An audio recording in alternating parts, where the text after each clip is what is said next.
Great companies aren't built on average talent. In private equity backed, high growth businesses, the right operator changes everything. Onward Headhunting partners with founders, operators, and investors to build elite finance, strategy, and operations teams. From early hires to exit ready leadership, we deliver the talent that drives outcomes. If you are scaling or transacting, go onward. Visit onwardheadhunting.com or find us on LinkedIn to learn more.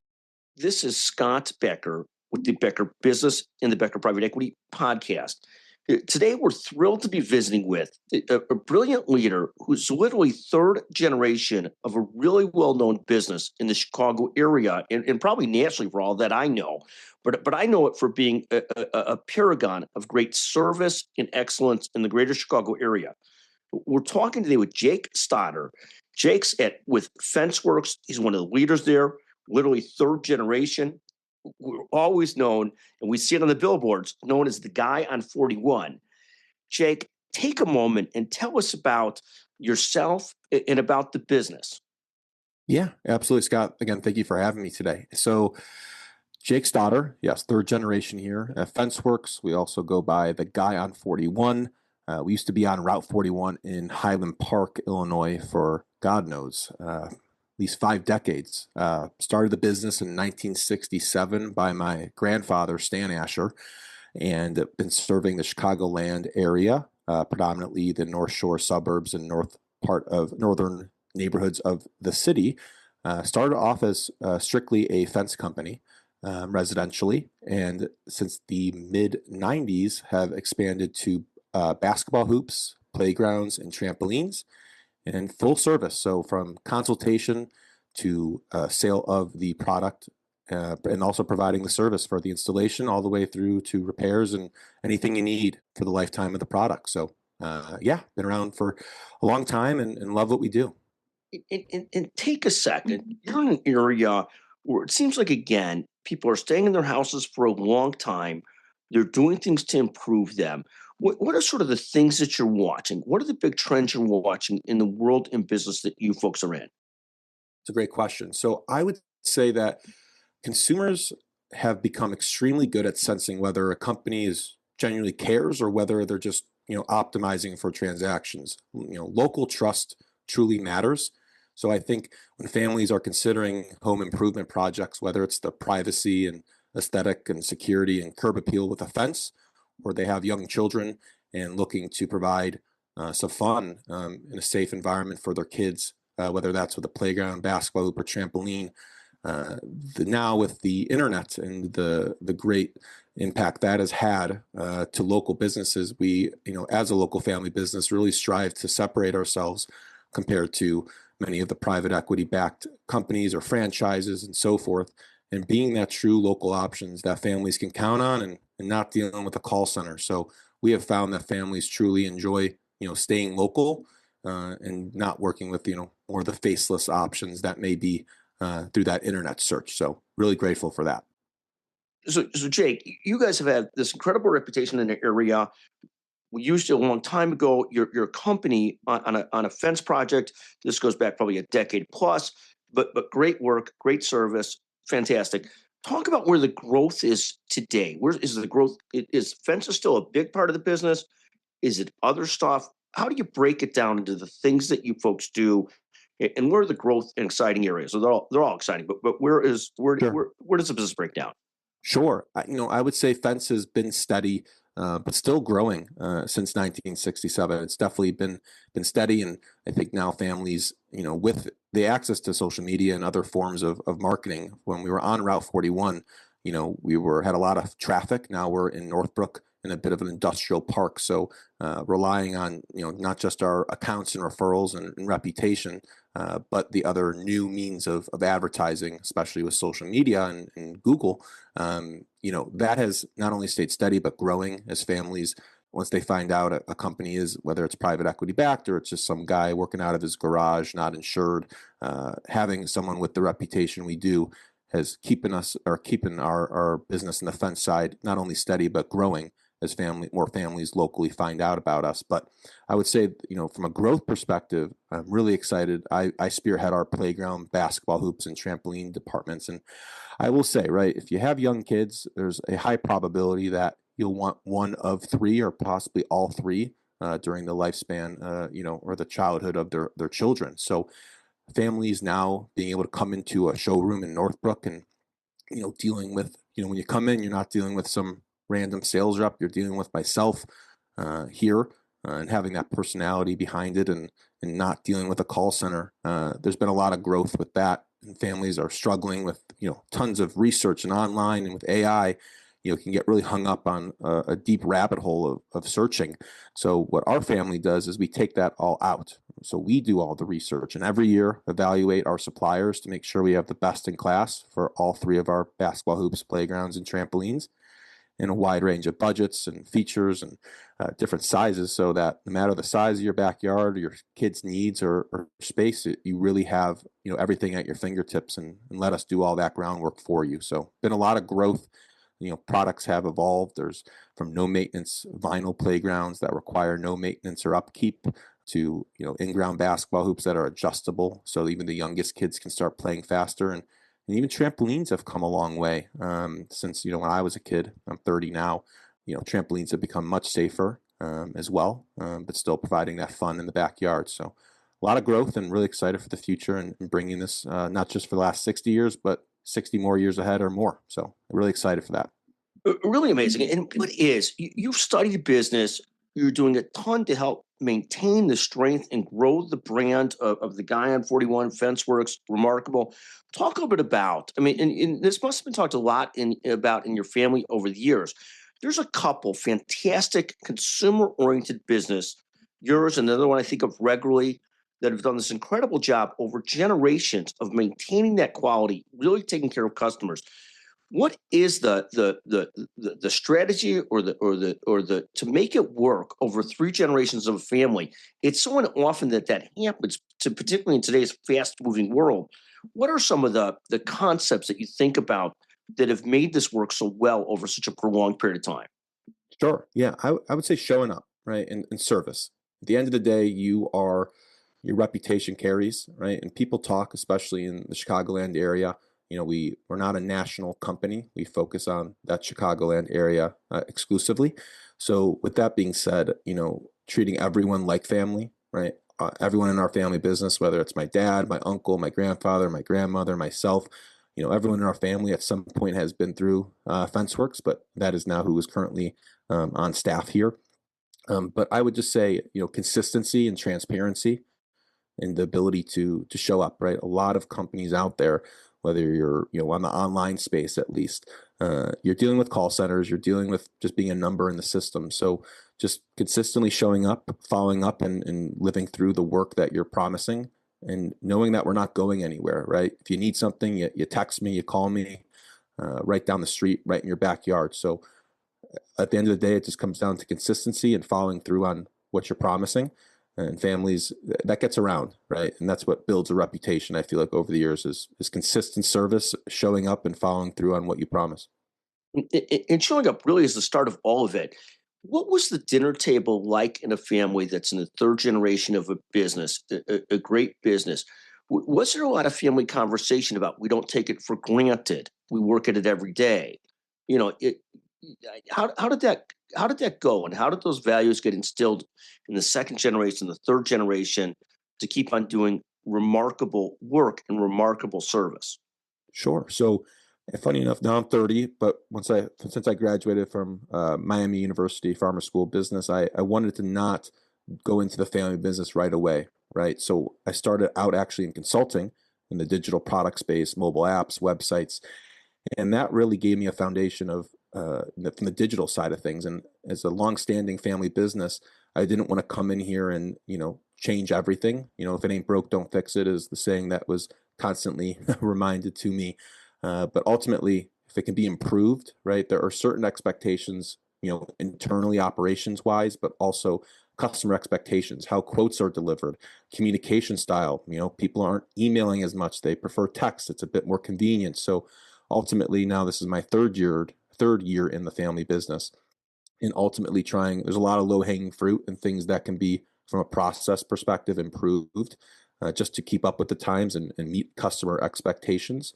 And again, being a family business, we don't want to lose our ethos or the narrative that, we could implement AI and chatbots and all those things, but maybe make us more efficient. But ultimately, we don't want to sacrifice the level of care and personality that brings. And that starts with when you call on, you're talking to me or my grandma or someone else in the family, all the way to installation and knowing actually who's showing up to your house. It's not some random third party national installation service. So from start to finish, we want to provide that family value. But at the table, I think the hardest thing, especially in a family business, is separating what the term is church and state. So during the business hours of 9 to 5, it's my boss. And then outside of 9 to 5, it's my grandfather or my father or my uncle or my grandma, right? So really, it's important in a family business, especially in multi-generations, to separate those lines and ensure that, nothing bleeds out, outside the confines of the office. But it's hard, especially in a family business. We love what we do. So I can't tell you that we're perfect or that not every dinner table conversation doesn't talk about business. It's part of our lives. It doesn't feel like work. Even though my prior experience was in consulting on digital products, now I'm consulting families, and it feels very natural and organic for me because I got to grow up with all of the products that we have, and now being able to help other families bring those memories to their yard or space is really special. So very natural for us. Fantastic. And talk for a second about the digital strategy today. The whole world has moved so much to digital, plus your very in-person reputation place from the area. How do you inject the next level of technology, digital marketing, digital touch, and how do you look at ROI in those things? Any thoughts or pieces of advice for people? Sure. Yeah. I would say social media, that's kind of, especially Instagram in particular, has been my favorite. I feel like there's a way to very organically reach a lot of people that are interested. And of course, there's ads that you can target based on persona or interest and age demographics and so forth to really ensure the right people are seeing your stuff. But my favorite stuff is I'll be at a site visit. I'll be in Highland Park or Deerfield or Glenview or may have you, Glencoe, and I'll be at someone's house and I'll be measuring the backyard to figure out what playground makes the most sense for them, and just bringing people into that experience and showing some personality and so forth. Really, I feel like lets people feel, hey, that's Jake. I talked to him last week and now he's in someone's yard. Like that seems like me, right? Very relatable. So I find Instagram nowadays it's free, right? To turn the camera around and show what you're working on. So I think there's a lot of organic and low cost or to no cost ways to reach a lot of people and get the word out there and showing the great work you're doing. But of course there are, other types of, digital advertisements. And the one thing that we try to really, go away from is, I would say, from an advertising perspective, a lot of companies, the big box stores and the franchises will, do big crossouts like, this used to be $10,000 and now it's five. And the reality is, consumers are smarter these days. So we really try to stray away from the big box mentalities of trying to, entice, individuals to say that, certain products used to be way more expensive than they were. But at the end of the day, a lot of consumers like to feel like they're getting a deal or a sale. And what we do here is we say, look, we work very hard to, work with our suppliers and so forth to come up with the, fair cost and value of our services, and so that they can feel that anytime they call, they're getting, the best price, and it's reflected not only in the quality of the product, but the service we provide from start to finish. Now, on the fence side, I would say there are a lot of companies, and I'll go back to the private equity backed or the franchise models where, it's quantity over quality, right? And, a lot of companies may say, oh yeah, how much linear footage do you have on your fence project? And based on just a number or a satellite image, they'll be able to give them a price. And what we found that to do in our history is, since 1967, we have never given ballparks or quotes over the phone. We require a site visit. So we go to every home that we provide quotes to and analyze the property foot by foot to really analyze the terrain and the different maybe possible barriers that are in play. And that's not only to provide the ultimate best price, but to ensure that the project is going to have, minimal to no hiccups. So again, to give prices over the phone or try to just get quantity over quality not only hurts the consumer, but hurts us as a business. And ultimately, we want to find and provide the best and most accurate service. So the moral of our entire, rant there was, not only quality over quantity, but ensuring that, sometimes going the extra mile and not cutting corners will provide the best outcome for our customers and our families that we work with. I love that. And take a second. What are you most focused on and excited about as we go toward the second half of 2026? What are you most focused and excited about? Sure. It's tough to pick, one thing. But ultimately, our business being, products are going outside. There's some seasonality to it, right? So I would say, March through end of May is our busiest time. And if you think about it, right, if you're getting a play set, for example, you get it in the start of March, you get all of spring, all of summer and the fall, and then come winter, even though the products are meant to be and allowed to be used in the winter months, people are traveling, people want to be inside a bit more. So there is definitely some seasonality to our business. There's no question about that. But ultimately, I mean, each day I come into work, Scott, it doesn't feel like work. But ultimately, I'm very grateful for the foundation that my grandfather, my uncle, my family has built, since 1967. And every day is a new challenge. There's no day that's ever the same. But every day there's something that I feel like we could do better or improve on or scale. But and again, there's been opportunities to add more, products or services to our offerings. And I'm, never say never, but we're not trying to become a large sporting goods store or outdoor product space. We want to be very specialized in what we do. So each day, what I'm excited about and what I'm looking forward to the rest of the year is, taking back the learnings we've had from the projects from just not just this year, but the 3 years I've been involved with, and just find ways to improve, processes. And I think there are some technologies that I'm interested in leveraging, in the AI space a bit.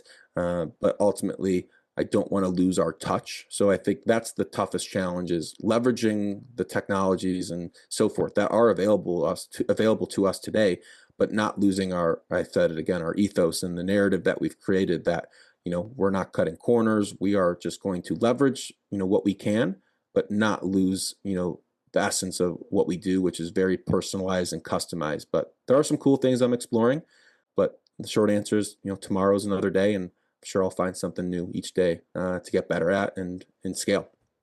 Yeah, it's fantastic, and you're really in that beautiful business that's a mix of sort of technology, sure that everything online and AI, but also a really hands-on, tangible business where people love what they really get from you. I mean, you could see it, you could feel it, you could use it, and it's in that perfect sweet spot because you can't do everything by AI. You really still need people to do this stuff and to work through it and to figure out what you want to do and everything else. Is that a fair statement? Very fair.